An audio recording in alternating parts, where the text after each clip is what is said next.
In the early 1920s, following the formation of Czechoslovakia, a need arose to equip the Army with vehicles for border defense. Engineers at Skoda were tasked with developing an armored car that would outperform the previous PA-I model. Military specialists felt the single-turret twin machine gun design wasn't effective enough, so the new specifications called for a vehicle capable of 360-degree fire, independent of turret rotation.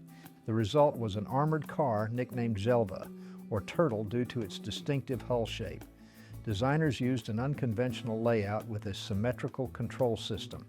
Inside the fighting compartment, two drivers sat back to back. Each had his own set of controls and managed his own wheel axle.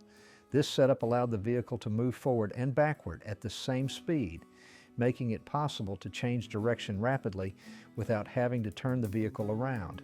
The armored car featured a streamlined hull with sloped armor plates 5.5 millimeters thick. The main focus was on firepower. 4 Shvartsloze MG-08 machine guns were mounted in ball sockets on the sides as well as in the front and rear. The total ammunition load exceeded 6,200 rounds, and the weapon placement provided a practically 360-degree firing arc.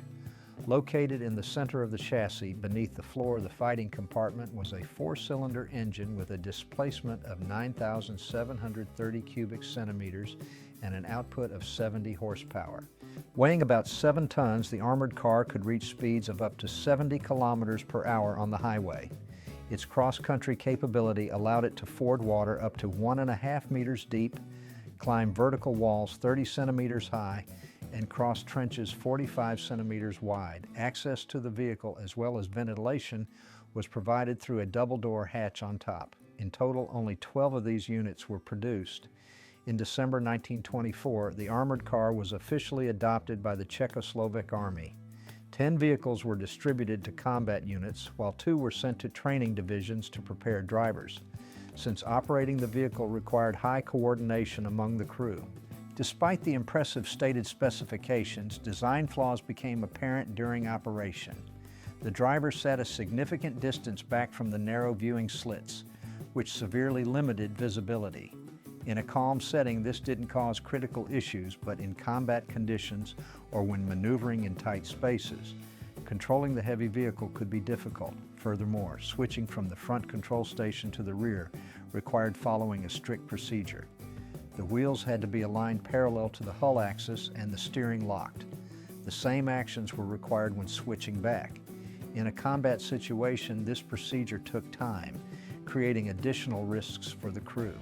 Yet, contrary to these technical difficulties, the vehicles demonstrated acceptable effectiveness during training maneuvers. Its high-speed capabilities allowed the armored car to move rapidly along paved roads, outperforming many equivalents of that time in this regard.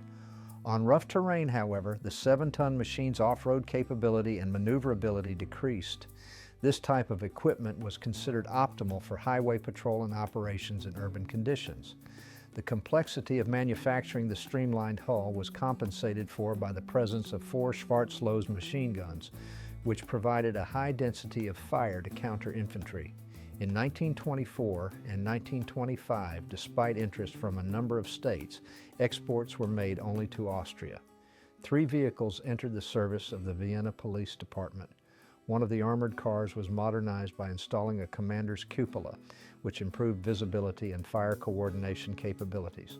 Austrian law enforcement assessed the vehicle's characteristics as suitable for the tasks of guarding important facilities and suppressing riots. In 1933, following the change of political leadership in Germany, the situation at Czechoslovakia's western borders changed. Due to increased attention on the Sudetenland, the Czechoslovak command issued an order to bring the armed forces to a state of combat readiness. 9 active-duty armored cars of this type were redeployed to the border. During the relocation, the design's key advantage was confirmed: the ability to reach speeds of 70 kilometers per hour, which was a high figure for armored vehicles of that period. The machines took up positions in strategically important sectors. The crews maintained around-the-clock watch in full readiness. Despite the rising tension, no open conflict followed at this stage, as the German side limited itself to political pressure. At the same time, an activation of local political forces aiming for a regime change was observed in Austria. Chancellor Engelbert Dollfuss, who held authoritarian views and opposed National Socialism, became the conspirators' primary target. Due to the threat, the Vienna police stepped up security at government buildings, and 3 Skoda armored cars of Czechoslovak manufacture were stationed at key positions in the capital. Meanwhile, the modernization process of the armored forces continued in Czechoslovakia. Designers at the Skoda works were developing new armored vehicle models, the PA-III and PA-IV, intended to replace the aging machines of the previous generation. In 1927, an experimental model of an artillery armored car was created, distinguished mainly by the installation of a 75mm gun. To accommodate the armament, it was necessary to change the hull geometry and reinforce the structure. However, the modification proved economically unfeasible. The installation of the gun led to a significant increase in weight and a reduction in maneuverability, stripping the machine of its speed advantages. The War Department refused to adopt the artillery variant, and the prototype was scrapped that same year. On the afternoon of July 25, 1934, amidst the flow of ordinary city life in Vienna, the active phase of an attempted coup d'etat began. 154 Austrian National Socialists, dressed in military and police uniforms, planned to seize the Chancellor's residence on Ballhausplatz. The plan involved penetrating the building, arresting or assassinating Engelbert Dollfuss, and proclaiming a new government aligned with Germany. Around noon, groups of conspirators began converging on the city center. The crews of the 3 PA-II armored cars on duty at government facilities noticed suspicious activity, noting the organized movement of a large number of uniformed men. At 1 p.m., the attackers stormed the Chancellery building. During the clash with the security guards, Chancellor Dollfuss was shot twice. The rebels wouldn't let a doctor near him, and a few hours later, he died from blood loss. But despite eliminating the head of the government, the takeover failed. A state of emergency was declared, and loyal troops and police units moved into central Vienna. PA-II armored cars were deployed to block the intersections around the captured building, cutting off the rebels' escape routes and preventing any reinforcements from getting through. Armed with 4 Shvartsloze machine guns, these vehicles laid down heavy fire, stopping any attempt to break out of the encirclement. A group of putschists tried to seize the radio station to broadcast that power had changed hands, but they ran right into a patrol armored car. Thanks to a unique design feature, a second driver's station, the driver was able to instantly change direction without having to turn the vehicle around. The small arms fire from the attackers didn't put a dent in the armor. The crew returned fire with machine guns, scattering the group and killing several of them. The radio station remained under government control, broadcasting that the mutiny had been crushed. By evening, the Chancellery was completely surrounded by government forces backed by artillery and armored vehicles securing the perimeter. The coup organizers found themselves trapped. Despite assassinating the Chancellor, they failed to seize control of the state apparatus. These events caused a massive public outcry and justified the government's harsh crackdown on Austrian National Socialists. Negotiations dragged on until evening. Surrounded, the rebels demanded safety guarantees and passage to Germany, but the authorities refused to make any concessions. Finally, facing the threat of an assault with artillery and armored support, the rebels surrendered. 154 conspirators were arrested. Following a swift trial, 13 leaders of the uprising were executed, while the rest received long prison sentences. The Austrian government launched a major campaign against local Nazi supporters, forcing the movement underground. The 3 Czech armored cars involved in the operation continued their service with the Vienna police. The crews were decorated, and the vehicles themselves earned high marks for their reliability during the conflict. The police continued to use them as proven assets. Meanwhile, back in Czechoslovakia, this type of armor was gradually being replaced by newer models. Older units were moved to the reserves, serving as training vehicles or second-line equipment. Their specific design features, especially the dual control system, continued to intrigue engineers, even though new developments were following more traditional lines. These machines weren't scrapped, as they were still considered reliable and combat-ready. The likelihood of war was rated high given the rise of a Germany that was openly bypassing the Versailles Treaty and expanding its sphere of interest to the east. In March 1938, German troops crossed the Austrian border. The Anschluss, the annexation of Austria by Germany, took place without armed resistance. Parts of the population even welcomed the troops. The new administration in Vienna made no attempt to organize a defense. The Austrian army received orders not to resist and was integrated into the Wehrmacht. The police also fell under German control along with their vehicle fleet, which included the 3 Czech armored cars. German officers inspected the captured machines. The unconventional design featuring 2 driver's stations became a topic of debate among the specialists. Opinions ranged from it being overly complex to having practical value for urban environments and patrolling. A decision was made to keep the armored cars in service, considering their technical condition and the experience gained during the suppression of the 1934 putsch. Austrian crews, familiar with the quirks of operating this machinery, continued their service under the new state system, patrolling the streets of Vienna. A few months later, in September 1938, the Munich Agreement was signed, handing the Sudetenland over to Germany. Western powers agreed to territorial concessions at Czechoslovakia's expense, hoping to settle the international crisis in this way. In March 1939, German troops occupied the rest of Czechoslovakia, resulting in the formation of the Protectorate of Bohemia and Moravia. The Czechoslovak armed forces were disbanded, and their equipment, including the PA-II Zhelva armored cars held in reserve, passed into the hands of the Wehrmacht. German specialists inspected the captured vehicles to assess their combat potential. The 5.5 millimeter armor was deemed insufficient to withstand modern anti-tank weapons. They also noted the outdated design and the complexity of the control system, which required special crew training. Nevertheless, the vehicles were considered suitable for use in police operations and rear area logistical support. Some of the armored cars were converted into mobile communications hubs.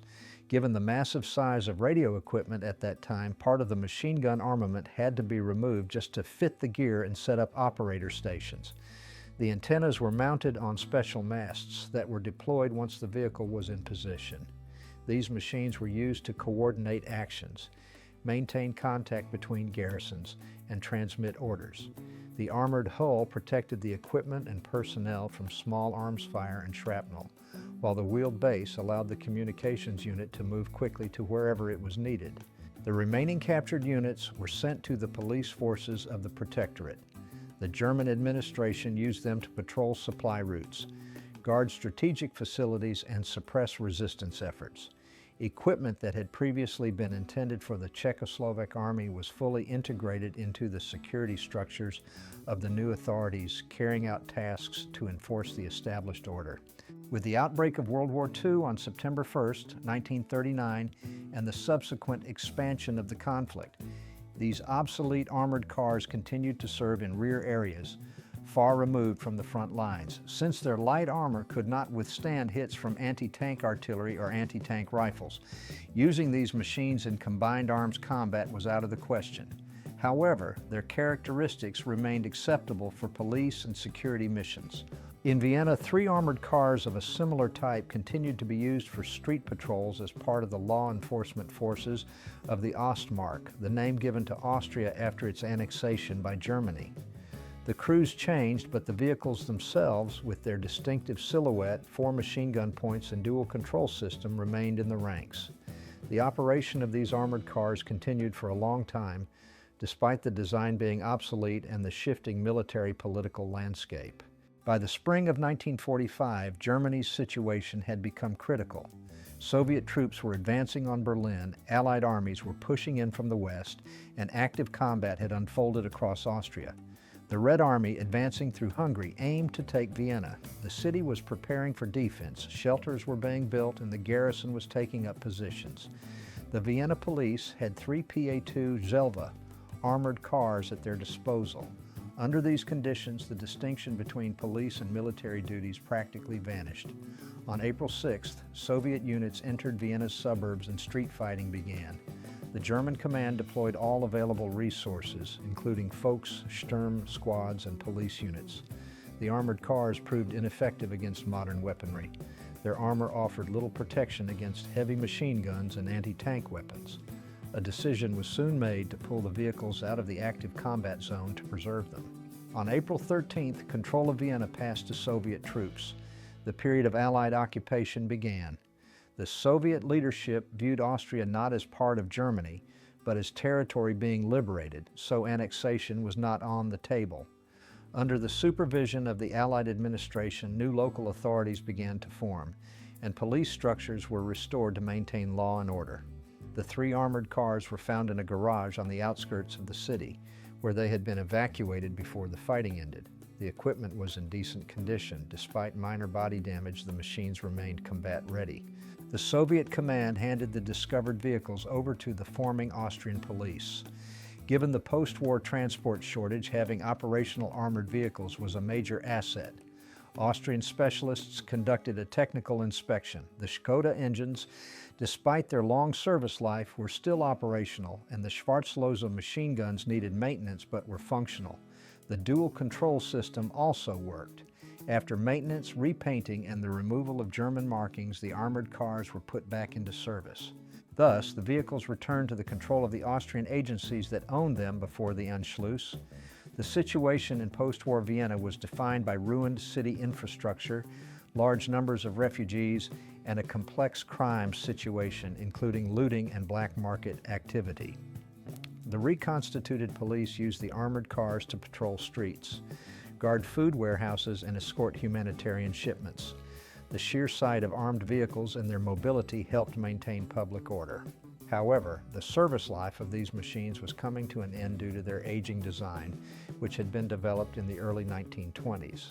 Contemporary armored cars featured more effective bulletproof protection, powerful engines, radio communications, and improved weaponry. The 5mm thick armor of the PA-II model provided protection mainly against handgun fire. The design feature of the dual control system demanded highly skilled crews, and the lack of a radio station limited coordination capabilities. Once Austrian law enforcement agencies began receiving equipment from Allied forces, the need to operate the obsolete Czechoslovak-made machines faded away.